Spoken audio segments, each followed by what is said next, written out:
Computer जो है ना एक ऐसा डिजिटल सिस्टम है, जैसे हम चीज़ें देख रहे होते हैं ना, जैसे आवाज़ हमें आ रही है, जैसे मैं बोल रही हूँ आपको आवाज़ आ रही है, दरमियान में एक डिवाइस है जिसे आप मोबाइल कहते हैं। अब मैं बोल रही हूँ, ये इस मोबाइल में जो माइक्रोफोन लगा हुआ है, जैसे माइक लगा हुआ है, जैसे माइक कहते हैं, वो माइक मेरी आवाज़ को रिकॉर्ड कर रहा है, लेकिन डायरेक्टली आपको जैसे मैं बोल रही हूँ वैसे सुनाई नहीं दे रहा है। एक्चुअली तो आपको वैसे ही सुनाई दे रहा है, लेकिन इससे पहले एक प्रोसेस गुजरता है।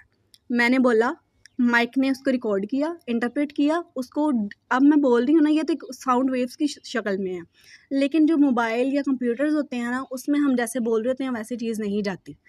तो अब मैं बोल रही हूँ, मैंने आपको मुखातिब किया है, कोई भी लफ्ज़ कहा है, तो उसमें अब इन माइक ने मेरी आवाज़ सुनी, उसको इंटरप्रेट किया कि ये क्या चीज़ थी, फिर उसको कन्वर्ट किया डिजिटल में, और फिर दोबारा से उसे आपको जैसे एक ह्यूमन बीइंग सुन सकता है उसमें कन्वर्ट करके आपको सुनाई दिया। तो ये सारी चीज़ें जो है, ये computer system digital to analogue converters कहते हैं। कि मैंने बोला ये था एक एनालॉग। एनालॉग हम ऐसे इस चीज़ को कहते हैं जो कंटिन्यूसली वेरिएबल करती रहे, यानी वो चेंज होती रहती है। और जो डिजिटल है उसमें जैसे हमारा जो कंप्यूटर या मोबाइल्स होते हैं ना, उसमें हम लैंग्वेज यूज़ नहीं करते, उसमें बाइनरी सिस्टम होते हैं, ज़ीरोज़ एंड वंस। इस शक्ल में मैसेज कन्वे भी होता है और रिसीव भी होता है। बाद में उसके कंप्यूटर या मोबाइल के अंदर कन्वर्टर्स लगे होते हैं जो चीज़ को चेंज कर देते हैं, ठीक है। तो सबसे पहले मैं आपको ये बताऊंगी कि एक्चुअली मैं आपको एक्सप्लेन करने जा रही हूँ साउंड की रिप्रेजेंटेशन कैसे होती है इसमें सिस्टम्स में, इमेज की कैसे होती है, फिर फाइल को कैसे कैलकुलेट किया जाता है उसके साइज़ को, और फिर उसको अगर ज़्यादा साइज़ है तो उसे कंप्रेस कैसे किया जाता है। ये मेरे टॉपिक्स हैं। तो सबसे पहले मैं आपको बताऊंगी, आप ऐसा करें, अगर आपने कोई चीज़ नोट करनी है तो वो साथ साथ नोट करते जाएं, तो बाद में फिर हम बुक से भी एक बार उसको गो थ्रू कर लेंगे ताकि कोई चीज़ रह ना जाए, ठीक है। तो अब मैं सबसे पहले आपको बताती हूँ कि, और आप मुझे ये ध्यान रखिएगा कि अगर कहीं आवाज़ ना आए ना या कट जाए तो फिर आप मुझे बताइएगा, ठीक है। सबसे पहले कि साउंड होता क्या है, हमने जो टॉपिक पढ़ना है वो है रिप्रेजेंटेशन ऑफ साउंड। अब साउंड होता क्या है, हम शुरू से पढ़ते हैं कि जो ये विंड होती है, ये साउंड्स वगैरह होते हैं, ये वेव्स की शक्ल में ट्रैवल करते हैं। एक्चुअली ये वेव्स ही हैं जो ट्रैवल करते हैं एक मीडियम के थ्रू। इन्हें एक मीडियम चाहिए होता है। जैसे अब हम कंप्यूटर्स में भी जो डाटा केबल्स होती हैं उनके थ्रू ये उन्हें एक मीडियम प्रोवाइड कर रहा होता है ना एक चीज़, तो उस मीडियम के थ्रू ही हमें चीज़ें मिल रही होती हैं, ओके। अब इसमें सबसे पहले क्या चीज़ आती है, साउंड वेव। कि जैसे मैं बोली या कोई भी बोला, आप बोलें, साउंड वेव ट्रैवल की एयर के ज़रिए उस मीडियम में, फिर a microphone converts the sound wave into an electrical signal. Mic ने सुना, उसको चेंज किया इलेक्ट्रिकल सिग्नल में। यहाँ रोल आ जाता है एनालॉग टू डिजिटल कन्वर्टर। ये कन्वर्टर होता है। जैसे हमारे पास हम ऐसे भी आजकल डिवाइसेस आ गई हैं ना, जो जैसे कन्वर्टर्स उसमें होते हैं कि सर्दियों में हीटर ऑन हो जाता है और गर्मियों में एसी। इसी तरह कंप्यूटर के अंदर भी एक कन्वर्टर होता है जो साउंड्स को, इमेजेस को कन्वर्ट करता रहता है एक ऐसी क्वांटिटी से जो वेरिएबल है, जो कंटिन्यूसली चेंज हो रही है, उसे एक fix number zeros and ones यानी बाइनरी सिस्टम में चेंज करके कन्वर्ट कर देना है। फिर दोबारा एक ह्यूमन के लिए या कोई मशीन उसे प्रोसेस कर रही है, उसको समझने के लिए उसने उन्हीं की लैंग्वेज में उसे कन्वर्ट कर देना होता है। ये एक सिस्टम है, ठीक है। ये हम लोग नहीं, सिंपली हम लोग नहीं करते ये। अभी तो हम लोग सिर्फ पढ़ना है ना, लेकिन ये बाद में जैसे सॉफ्टवेयर इंजीनियरिंग की डिग्री है पूरी, वो सॉफ्टवेयर इंजीनियर सॉफ्टवेयर्स बनाते हैं, उनमें सारे ये सिस्टम को सेट किया जाता है और वो फिर ऑटोमेटिकली हो जाता है। जैसे हम गूगल पे कोई भी चीज़ सर्च कर लेते हैं, चैट जीपीटी पे कुछ भी सर्च कर लेते हैं, हम सिर्फ एक क्लिक करते हैं उस चीज़ को और पूरी की पूरी डिटेल हमारे सामने निकल के आ जाती है। ऐसा थोड़ी ना है कि कोई बंदा स्क्रीन के बाहर बैठा हुआ है और फटाफट वो लिख के और सारा कुछ सर्च करके हमारे सामने ले आ जाता है। ये सारे सिस्टम होते हैं, सॉफ्टवेयर होते हैं जिसके थ्रू ये सारा काम चलता है, ठीक है। अब माइक्रोफोन ने उस चीज़ को, साउंड को इलेक्ट्रिकल सिग्नल में कन्वर्ट किया। उसके बाद एनालॉग टू डिजिटल कन्वर्टर ने उन सिग्नल्स को चेंज कर दिया डिजिटल डाटा में, यानी zeros and ones. Basically zeros and ones है क्या, ये जैसे हमारी लैंग्वेज होती है ना, उर्दू, इंग्लिश, पंजाबी, पर्शियन, इसी तरह जो कंप्यूटर होता है ना, उसकी लैंग्वेज होती है ज़ीरोज़ एंड वंस, जिसे हम कहते हैं बाइनरी नंबर्स या बाइनरी सिस्टम। इस शक्ल में कंप्यूटर या मोबाइल के पास साउंड, जो हमारे साउंड है, इमेजेस हैं, वो आते हैं, फिर इन्हें कन्वर्ट किया जाता है, ठीक है। आगे इसमें एक चीज़ आती है सैम्पलिंग। सैम्पलिंग बेसिकली होती क्या है कि जैसे हम कहते हैं ना कि लैब टेस्ट के लिए सैंपल लेना है, ये कोई भी चीज़ हमने कोई रिसर्च कर रहे हैं, हमें उसके लिए सैंपल चाहिए, इसी तरह कंप्यूटर में भी एक सैंपल होता है। अब सैंपल किसे कहते क्या है कि जब हम साउंड वेव को हमने मेजर करना है ना, मैयर करते हुए हमने उसे टाइम के अकॉर्डिंगली, टाइम बेस्ड उसे ना रेगुलर इंटरवल्स में, छोटे छोटे वक्फों में डिवाइड कर देना, ताकि वो ना रेगुलर, जैसे हम छोटे छोटे किसी चीज़ को एक दफ़ा में समझ ना आए तो हम उसे छोटे छोटे हिस्सों में तकसीम कर देते हैं ताकि हम उसे समझने में आसानी हो जाए। मिसाल के तौर पर एक बड़ा ऐसे है, हमें इकट्ठा याद नहीं हो रहा तो हम इसे 2 या 3 पार्ट में डिवाइड कर लेते हैं। हम कहते हैं कि पहले हम इस हिस्से को पहले याद करेंगे, दूसरे हिस्से को उसके बाद याद करेंगे, फिर तीसरे हिस्से को कर लेंगे और बाद में एंड पे रिवीजन।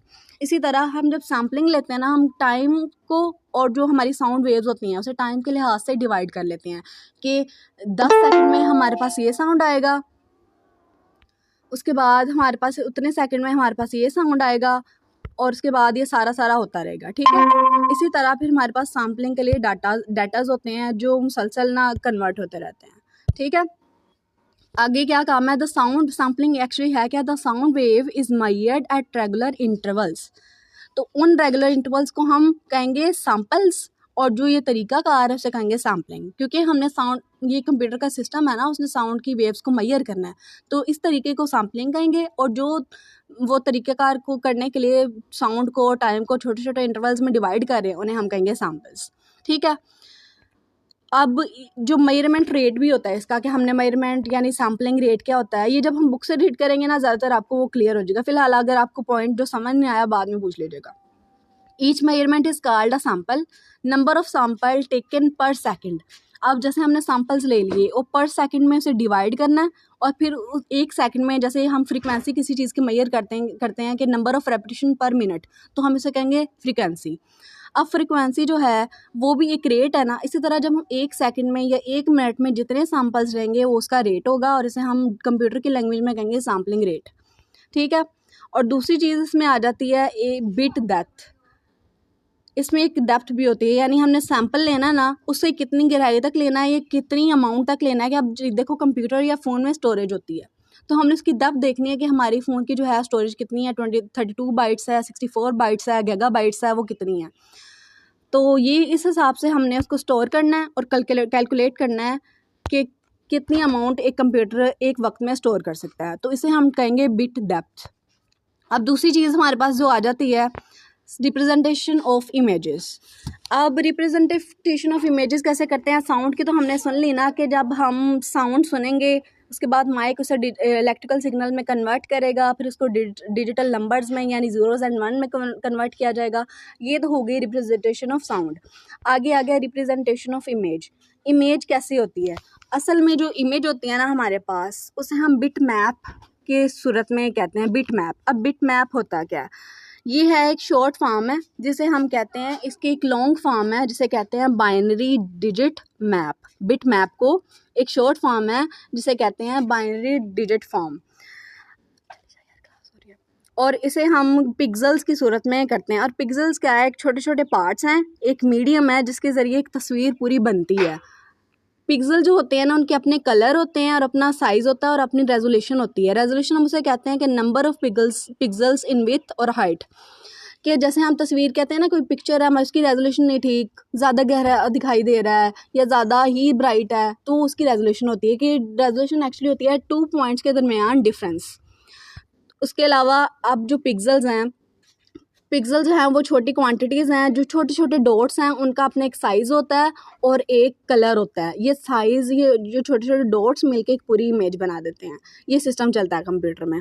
अब उन कलर्स की भी डेप्थ होती है कि अपनी अपनी डेप्थ है, और उस हिसाब से फिर उन्हें कैलकुलेट भी किया जाता है। उसके बाद ये इनकी इमेजेस भी होती हैं, जैसे कोई शेप्स होती हैं, जैसे हम कंप्यूटर में कोई डिज़ाइन करें ना तो रेक्टेंगुलर आ जाता है, स्क्वायर आ जाता है, सर्कल आ जाता है। इसी तरह फिर इमेजेस की भी शेप्स होती हैं जिन्हें हम कहते हैं वेक्टर इमेजेस। वो इमेजेस इनकी कोई शेप होगी, हम उनको कहेंगे वेक्टर इमेजेस। उसके बाद फिर इन्हें सारा रिसाइज़ कर दिया जाएगा उनकी क्वालिटी को लूज़ किए बगैर। ठीक है, ये थी 2 चीज़ें। अब इसके बाद जो चौथी चीज़ है उसमें आती है कि फ़ाइल को कंप्रेस किया, फ़ाइल कंप्रेशन होती क्या है और उसे कंप्रेस कैसे किया जाता है। एक्चुअली जब हमारे पास कोई चीज़ एक बड़े साइज़ में है और हमने स्टोरेज को बचाना है, तो हम उसको छोटे साइज़ में कन्वर्ट कर लेते हैं ताकि हमारी स्पेस भी रहे और हमारा काम भी पूरा हो जाए। जैसे अगर हम किसी फॉर्म वगैरह में को फिल करते हैं, तब हमारी, अगर हम इमेज लगाएं ना, जैसे कहीं स्कॉलरशिप पे अप्लाई करना हो तो हम अपनी इमेज लगाएं, अगर कोई बड़े साइज़ की हो तो वो कहते हैं कि इतनी गीगाबाइट की या इतने बिट की जो है ना वो दोबारा पिक्चर सेलेक्ट करें। तो फिर हमारे जो सॉफ्टवेयर है ना मोबाइल में, और वो भी होते हैं कन्वर्ट, डिजिटल कन्वर्टर, गूगल पे सर्च करें ना, फाइल कंप्रेसर या फोटो कंप्रेसर, रीसाइज कंप्रेसर, ये सारे लिखें तो फिर वो पूरा का पूरा एक फॉर्मेट आ जाता है, और उसमें हम अगर पिक्चर जो है उनसे क्लिक करें तो फिर उसका साइज़ छोटा करके में दे जाती है। तो इस बेसिकली है क्या कि एक साइज़ है, मतलब इस एक जो पिक्चर की साइज़ है ना उसे कम करते हैं और फिर ताकि स्टोरेज को बचाया जा सके। अब फाइल कंप्रेशन की भी टाइप्स होती हैं कि हमने टाइप जो है ना किस तरह की कंप्रेशन करनी है। लूजलेस कंप्रेशन भी होती है और एक होती है लूजी कंप्रेशन। अब इसमें है कि लूजलेस कंप्रेशन वो है जिसमें हमने जो हमारे पास ओरिजिनल डाटा है ना उसे लूज़ नहीं करना, और जो बाकी लूजी कंप्रेशन है उसमें कुछ ना कुछ डाटा और उसकी क्वालिटी लूज़ हो जाती है। ये मेन बातें थी, कुछ बातें थी, बाकी हम बुक से पढ़ते हैं तो फिर आपको सारा बाकी का क्लियर हो जाएगा। 1 मिनट वेट कीजिएगा, मैं बाद में कंटिन्यू करती हूँ आपके साथ, अभी क्लास में ही रहिएगा। आगे sound waves very currently see this mean that sound is analog. Computer cannot work with analog data, so sound waves need to be sampled in order to be stored in computer. Sampling means measuring the amplitude of the sound wave. This is done using analog to digital converter. To convert the analog data to digital, the sound waves are sampled at regular intervals. जैसे मैं आपको बताया कि जैसे जो 1 second में हमने जो टाइम एक एम्पलीट्यूड को उसको करना है तो हमने इसको 7 रेगुलर इंटरवल में डिवाइड कर लिया। जैसे 10 सेकंड में एक एम्पलीट्यूड आएगा, फिर अगले 10 सेकंड में दूसरा एम्पलीट्यूड आ जाएगा, ये इस तरह कैलकुलेशन की जाती है। उसके बाद at the time interval the approximate amplitude at the interval the approximate to, जैसे एग्जांपल मैंने दिया है इसे सिंपली हम वैसे किया हुआ है, आप पढ़ लीजिएगा यहाँ से। बाकी आगे बताया कि increasing the number of possible values use to present sound amplitudes also increase the accuracy of the sampled sound. जैसे मैंने बताया पहले रेजोल्यूशन की बात की है, इसी तरह वो एक्यूरेसी को चेक करेंगे और फिर उसके हिसाब से ही हमारा डाटा चलेगा। सैम्पलिंग रेट क्या है? Sampling rate is the number of sound samples taken पर सेकंड। ठीक है, ये रेट है। जैसे मैंने बताया ना कि सैम्पलिंग होती क्या है, सैम्पलिंग होती है मेजरमेंट, कि हमने साउंड वेव्स को या इमेजेस हमारे पास आई हैं उनको कैसे मेजर करना है, और उसके बाद फिर जब उसको हम वो जो एलिमेंट्स को मेजर कर लेते हैं तो उसे कहेंगे सैम्पल्ड डाटा, और फिर जो ये सारा प्रोसेस होगा ना कि 1 सेकंड में हम कितने डाटा को मेजर कर रहे हैं उसे कहेंगे सैम्पलिंग रेट। ठीक है, इसकी एग्जांपल पढ़ लीजिएगा। आगे आ गया रिप्रेजेंट ऑफ इमेजेस। इमेज को कैसे रिप्रेजेंट करते हैं, जैसे मैंने आपको बताया कि इमेजेस को पिक्सेल्स और बिट मैप की सूरत में रिप्रेजेंट किया जाता है। पिक्सेल्स क्या होते हैं? पिक्सेल्स जो हैं वो पिक्चर्स के एलिमेंट है, टाइनी डॉट्स हैं जिससे मिलकर एक पूरी की पूरी पिक्चर बननी होती है। और बिट मैप कहते हैं बाइनरी डिजिटल मैप, यानी कि बाइनरी डिजिटल 0 एंड 1 में उसको एक मैप बनेगा, फिर उस मैप से पूरी पिक्चर बनेगी, ये सारा procedure. Okay, pixels can take different shape such as, जैसे मैंने नीचे उन्होंने बताया हुआ है, जैसे मैंने पहले बताया था कि वेक्टर इमेजेस होती हैं, जैसे रेक्टेंगल, सर्कल, ट्रायंगल, ये सारी उसकी इमेजेस आ जाएंगी और उसी हिसाब से फिर वो ले लेगा एक शेप। इमेज रेजोल्यूशन, नीचे आ जाएं, refer to the number of pixels that make an image. Number of pixels, अगर पिक्चर में पिक्सेल्स यानी टाइनी डॉट ज़्यादा होंगे तो हम उसे जूम भी करेंगे ना तो वो इतना ज़्यादा फटा पता है, अक्सर हम एक पिक्चर को जूम करेंगे तो फिर उसकी क्लियर नहीं नज़र आ रही होती, इसका मतलब उसमें पिक्सेल्स कम है। अगर पिक्सेल्स ज़्यादा ऐड हों तो फिर हमें पिक्चर क्लियर नज़र आएगी, इसे कहते हैं इमेज रेजोल्यूशन। जैसे आप एग्जांपल उन्होंने दिए हुए, जैसे इमेज ABCDE, आप इमेज ए को देखें वो कितनी क्लियर है, बी भी क्लियर है, सी भी क्लियर है, लेकिन सी के बाद डी और ई थोड़ी थोड़ी धुंधली हो गई हैं। क्यों धुंधली हुई हैं? क्योंकि इनकी रेजोल्यूशन ठीक नहीं थी। रेजोल्यूशन यानी उसे जो है था वो जो साइज़ हमें चाहिए था उससे बढ़कर चीज़ आ गई, फिर रेजोल्यूशन अच्छे से हुई नहीं, उसका साइज़ ज़्यादा हो गया। अब इसकी रेजोल्यूशन को ठीक करने के लिए अगला जो टॉपिक आ रहा है वो है फाइल कंप्रेशन। एक स्टेप बाय स्टेप चीज़ें चलती हैं कि रेजोल्यूशन ठीक नहीं है तो हम उस साइज़ को कंप्रेस करेंगे, फाइल को कंप्रेस करेंगे और हमारे पास एक अच्छी एक व्यूएबल चीज़ आ जाएगी। Data storage and file compression. A bit is the basic unit of all computing memory storage term. अब बिट हम कहते हैं ना बिट्स एंड बाइट्स, जैसे हम MBs GBs हम करते हैं ना, जैसे हमारे मेरे पास इतनी MB है, 100 MB है, 1 GB है, 1 GB में 1000 MBs होती हैं। इसी तरह ये बिट और बाइट की यूनिट्स हैं। बेसिक यूनिट्स हैं जिसमें हम स्टोरेज को मेजर करते हैं, और वो भी एक डिजिटल नंबर में होती हैं, यानी 0 एंड 1।